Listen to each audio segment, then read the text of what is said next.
Here's how I made $40,000 as a 17-year-old in high school. So this was a deal in Florida. I never spoke with the owners. I never spoke with the sellers. I didn't have any money out of pocket for this deal. I never needed a license for this deal. I was not an agent. I was not licensed. I never stepped foot at all in the home. It was a Tampa property home. Did it all while in high school. It was actually in the school locker room, by the way.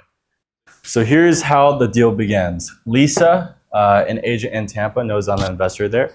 And I get a text from her saying she has a seller in Tampa that's willing to sell her 2-story home for $325,000 to $350,000. So I look in the area and I see that there's 0 flip comps. There's 0 properties that are renovated in the area. But I check the rental comps. And what I see is properties were going for $3,000 to even $4,000 in rental rates in that area. And I know that in real estate, a 1% rent rate, which is pretty much 1% of the total value of the home or total purchase price. If the rent is 1% of the total purchase, then that is a great deal. So I knew this was a great deal.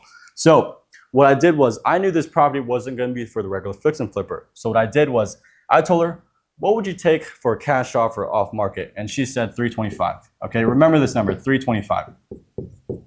So I was like, man. So I sent it to one of my hedge fund buyers. These guys buy rental properties at like 90% of ARV, 100% of ARV. They overpay for homes. I sent it to them and they came back with a $330K offer. So in this case, I had a $5K spread right here. A $5K spread, but I knew since working with hedge funds, I knew that once I did contract the home with them at $330,000, that they would come back to me and renegotiate a ton.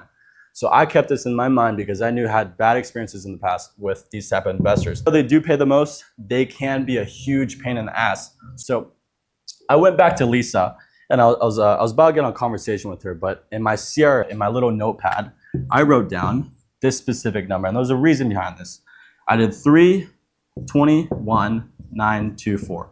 Something of that sort. It was a very specific number. Now the psychology behind this is that when you have a specific number like this, the person on the other side feels like you've actually put in the work on your numbers and you've actually pulled some strings to be able to make that number work. So they believe that that was my highest price. Now, I didn't actually send them this. What I did was I accidentally sent them this, 221,924. I sent her this text message while I was at a mastermind event and it was completely on accident. And I only knew until she sent me back this text. Oh my gosh, Andy, way too low. No way we can do this.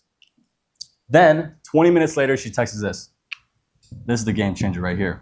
She says 275K, question mark. So I was completely blown. I was happy pants all day. I was like, this is a 60K, 50K bay day. And all because of this simple, really crazy mistake. I was 100K under, which was completely accidental. And I sent her text, which is like not good for negotiations. You always want to negotiate on the phones. But in this case, it actually worked in my benefit. It was a blessing in disguise. And but the story's not over. So I contracted, or she says 275, and I'm like, wow. So what I do is I'm like, okay, well I can't let it go, or I can't accept it that easily because then she'll know I'm up to something. So what I tell her is this, you know, we're gonna lose some money, but I think if we contract it and inspect the home and we find nothing wrong, then we'll take the loss on this one. We really like you. And we'll really take it down. So I put under contract for 275. Okay, I put under contract, so I have the rights to purchase the home. Now this is very important because this hedge fund needs the rights to do it, and this is how I did it. So I told the hedge fund send their inspectors to the home. Okay, and they come back 2 to 3 days later with a report saying they needed this at 305.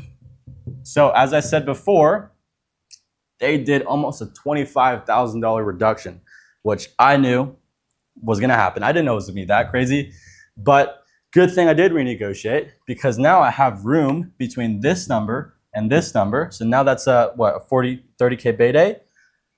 So here's what happens. I'm like, man, I was really stuck on that 50 to 60K fee.